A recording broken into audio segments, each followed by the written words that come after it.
Listen to me. If you've ever dealt with a narcissist, you already know this. Walking away is never the end of the story. You think you're free. You think you've escaped. And then something happens. Something that makes you stop in your tracks and wonder, wait, are they STL thinking about me? Today, I'm going to tell you exactly what that something is. Because here's the truth, narcissists don't just move on. They don't just let go. And when you see this one specific behavior, it's your flashing neon sign that they are still 100% obsessed with you. When a narcissist suddenly reappears in your life after a period of absence, it's rarely about reconciliation, closure, or genuine concern for your well-being. More often than not, it's a calculated move. Narcissists thrive on control and attention, and the absence of those things creates a void for them. They may vanish when they feel they've drained enough supply from you or when they've found a new target to feed their ego. But here's the twist. When that new source isn't giving them the same emotional reaction they once got from you, or when they sense that you're truly moving on, that's when they pop back up, often acting as if nothing ever happened. It's not about missing you in a healthy way. It's about ensuring they still occupy space in your mind.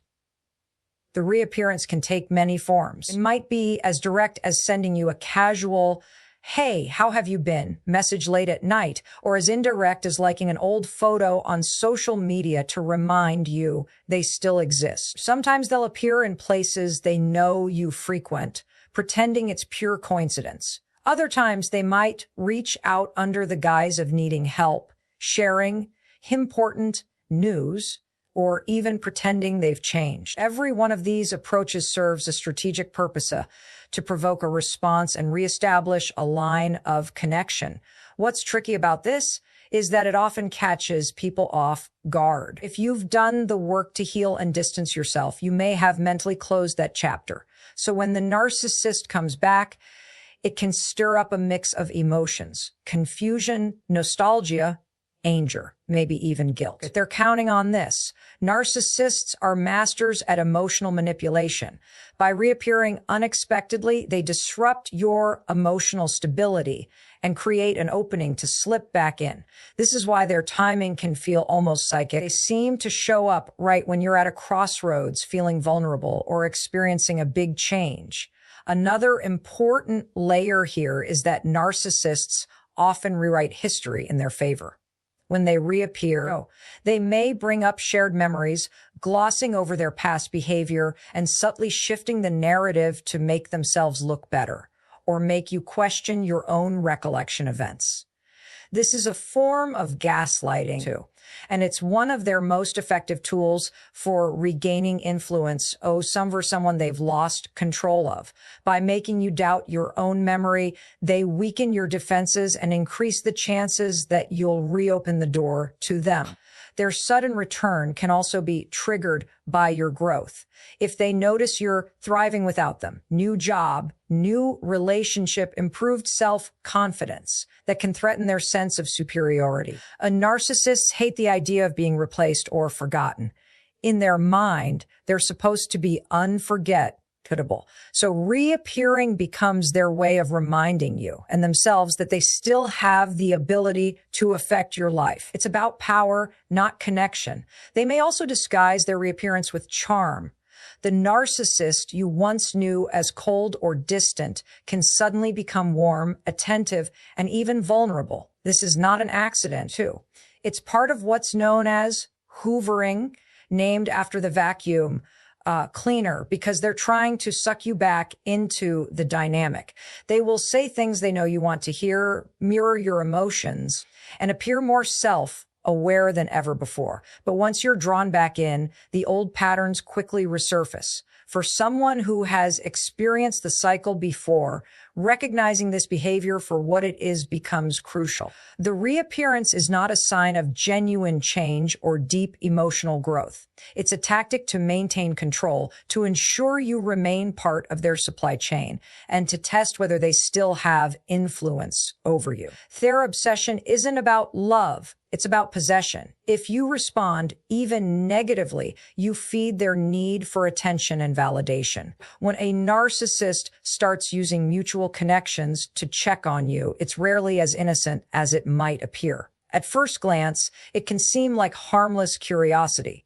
After all, people ask about former friends or partners all the time. But with a narcissist, there's usually a deeper agenda. They often struggle with losing control over a narrative. And when you cut off direct communication, they look for indirect ways to keep tabs on your life. Mutual friends, family members, coworkers, or acquaintances become convenient messengers, whether they realize it or not, by asking subtle questions, fishing for updates, or steering conversations toward you. The narcissist can gather information without ever having to face you directly. It's their way of staying connected without giving you the chance to reject them outright. Sometimes they won't even hide it, okay? They might openly tell your mutual friends that they're just wondering how you've been or hoping you're okay. But more often, it's sneakier. They might frame it as concern, or they might disguise it as casual conversation so it doesn't look like they're seeking intel. The person they're asking might not even realize they're being used. This is part of the manipulation, making it appear harmless so you're less likely to confront it. But make no mistake, the narcissist's curiosity isn't coming from a place of care.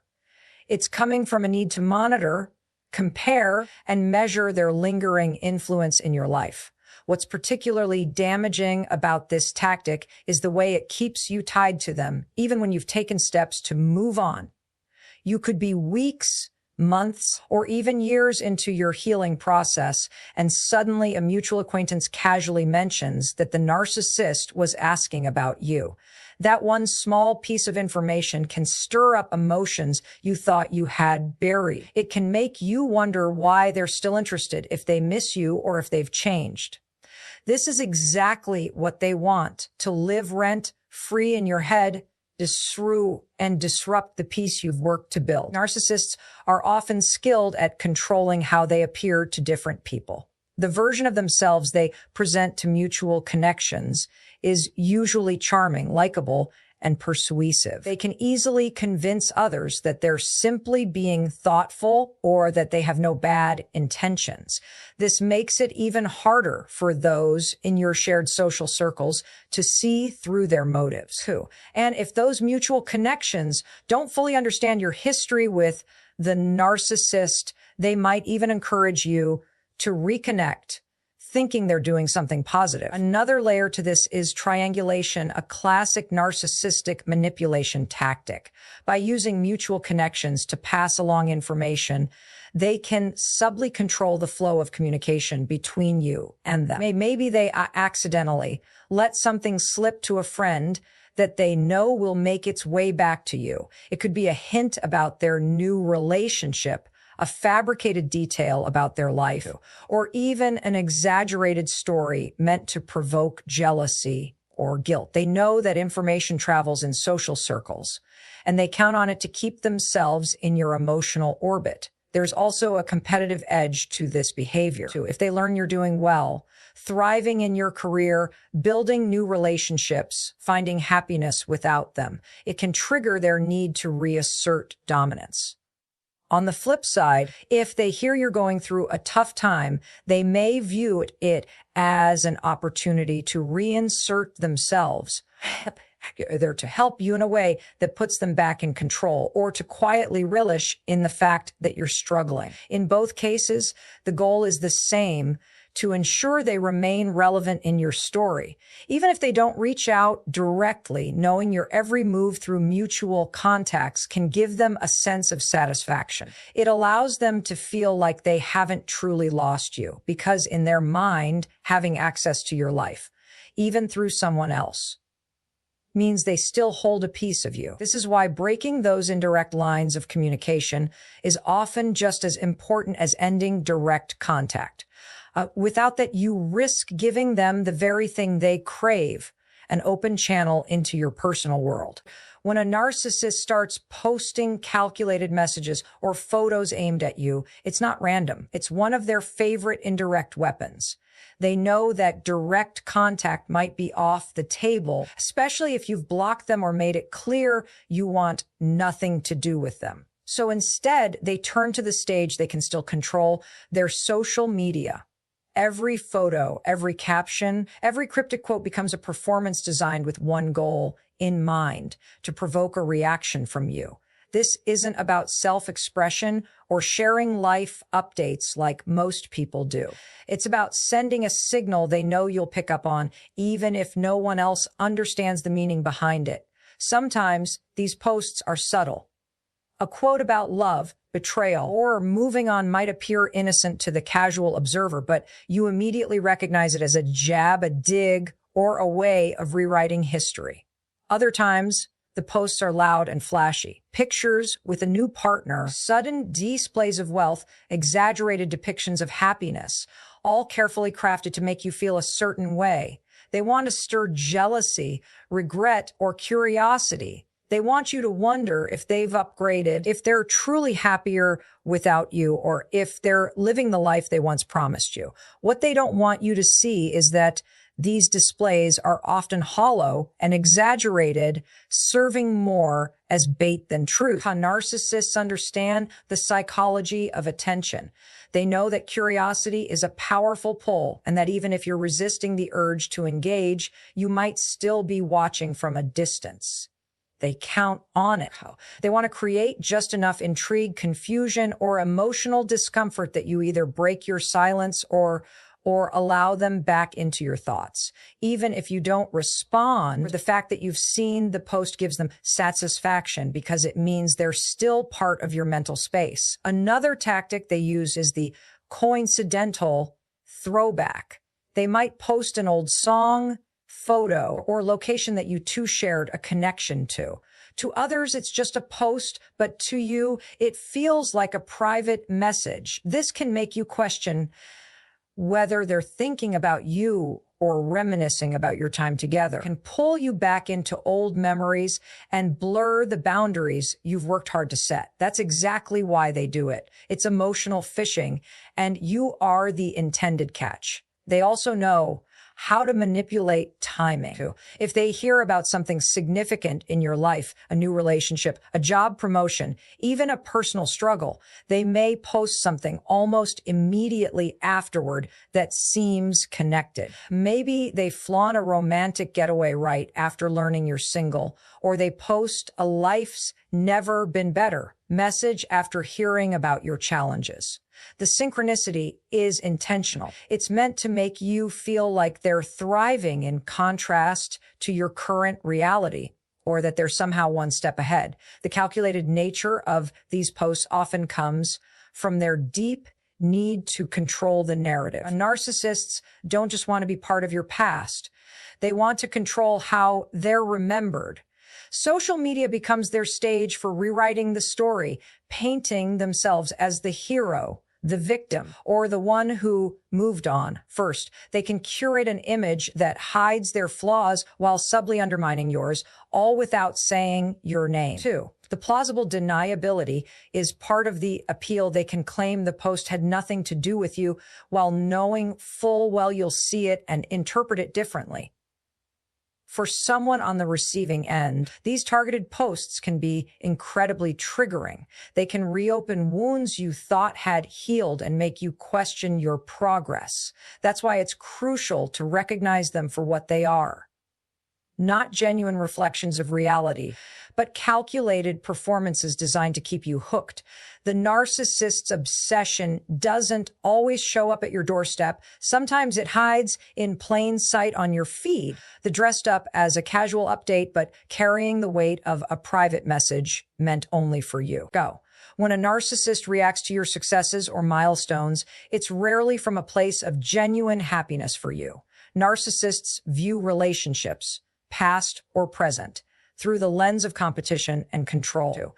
If you achieve something significant, whether it's a new job, a personal breakthrough, a relationship, or even a lifestyle change, it can trigger them in a way that exposes their lingering obsession. They don't see your success as a separate personal victory. They see it as a shift in the power dynamic. In their mind, your achievements threaten their sense of superiority and challenge the story they've told themselves and possibly others about who you are and where you stand without them. Their reactions can take many forms. Some will attempt to downplay your accomplishments, making subtle or overt comments that diminish your achievement. They might question how hard it really was, just you got lucky, or imply that it's not as impressive as you think. Others will try to insert themselves into your moment, acting as they were somehow a driving force behind your success. They might post something that hints at their involvement, or even tell people in your shared social circles that you wouldn't have gotten where you are without them. This is their way of reclaiming a piece of your victory, so it doesn't feel like they've been left behind. In some cases, they'll go the opposite route and try to overshadow your accomplishment entirely. The moment they learn about your milestone, they may suddenly announce something big of their own, real or fabricated. This could be a promotion, a new relationship, a major purchase, or even an exaggerated story meant to shift attention back to them. Narcissists hate being in the shadow, and if you're shining too brightly, they'll try to dim your light or outshine you altogether. Another common response is passive-aggressive silence. Instead of congratulating you or acknowledging your milestone, they simply ignore it. This isn't because they missed it. It's because ignoring it is their way of withholding validation. They want you to notice their lack of acknowledgement and wonder why. It's a quiet form of control designed to make you doubt the worth of your own success, or to push you into seeking their approval. 2, some narcissists may also attempt to tune up your experience in more personal, targeted ways. For example, if you travel somewhere special, they may suddenly post pictures from an even more glamorous location. If you announce a new relationship, they might rush to flaunt theirs. If you share about your personal growth, they might claim they've been on a much deeper journey. Now, this competitive mirroring isn't about living their life. It's about proving they can match or beat whatever you've accomplished, keeping the perceived hierarchy in their favor. What makes these reactions especially telling is the level of attention they pay to your progress. Even if you've had no contact for months or years, their quick and strategic responses to your wins reveal that they're still watching. They might hear news through mutual acquaintances, see it online, or notice small changes in your life. And instead of moving on, they react in ways meant to pull you back into an emotional tug of war. Their obsession is less about missing you as a person and more about maintaining control over how you see yourself in relation to them. The underlying truth is that narcissists can't stand the idea of you thriving without their influence. Your success serves as proof that their absence didn't break you. And for someone who thrives on control, that's an ego blow. By reacting, whether with criticism, competition, or calculated indifference, they reinsert themselves into your emotional space. Even a negative reaction keeps the connection alive in their mind because it means they still have the power to affect your feelings, your confidence, and your narrative about your own achievements. When a narcissist starts spreading subtle rumors to stay in your narrative, it's one of the clearest signs they're still invested in controlling how others see you, and by extension, how you see yourself. Narcissists operate with a deep need to manage perception. Even after you've cut ties, they may feel entitled to shape the story of your relationship, your character, and your current life. But they rarely do it through blatant lies that can be easily disproven. Instead, they specialize in half-truths, suggestive comments, and carefully worded statements that plant doubt without providing anything concrete. This way, they can influence people's opinions while maintaining plausible deniability if confronted. The rumors often start in shared social circles among people who may not know the full context of your history with the narcissist. They might drop casual remarks like, I hope they're doing okay. I've heard they've been going through a lot. Or, yeah, we just had different values, but I wish them well. On the surface, these comments seem harmless, even polite, but underneath, they're planting seeds that can grow into suspicion, pity, or mistrust, depending on the effect they want. By controlling the tone and framing of these statements, they can subtly influence how people perceive you without appearing overtly malicious, too.